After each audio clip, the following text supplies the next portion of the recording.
Hello 108 students, Mr. McCue here. We are at the page 1 of our section out of chapter 10 called 10.3 Logarithmic Functions. We are going to explore just what a logarithmic function is, and we're going to start with our exponential function y equals 2 to the x, which we've done in section 10.2, and you can see this is a growth decay. We've already worked on this. Notice the 0, 1 point right there on our elbow point. And as we draw this, we want to ask ourselves a question: is this a function?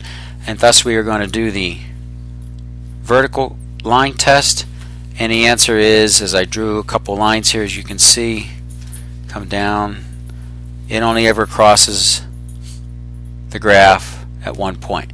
So check mark on vertical line, and then we say, well, I wonder if it's a one-to-one function, which is what we're trying to pursue here, and that requires us to do the horizontal line test. And we come over and I show a couple horizontal lines being drawn, and as they come across, again, they only ever touch the graph at one spot. Okay, so we have concluded that yes, we do have a one-to-one function.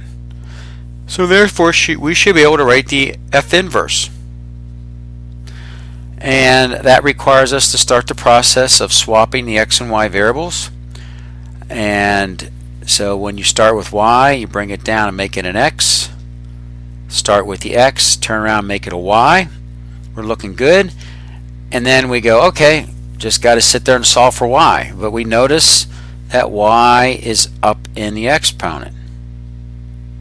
Now, you ponder about this for a little bit, and you kind of come up with a conclusion of, what the heck?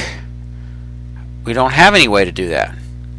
And so mathematicians needed to come up with a new technique. They realized that with an exponential function, it is a one-to-one, so therefore there must exist an inverse function, and so we had to invent a way to express that.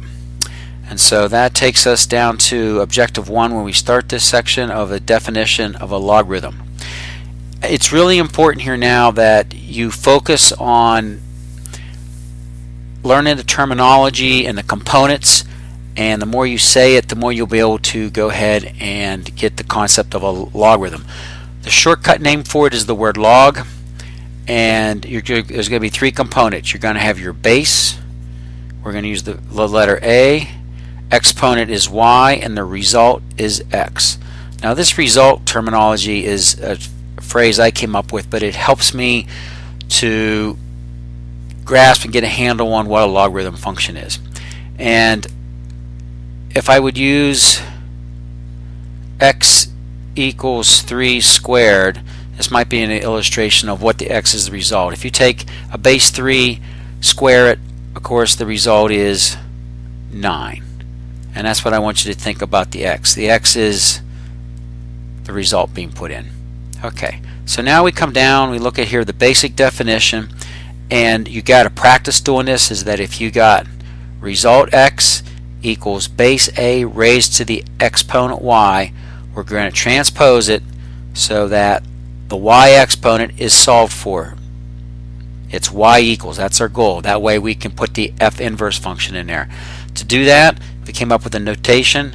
We use the word log to represent the base a result x.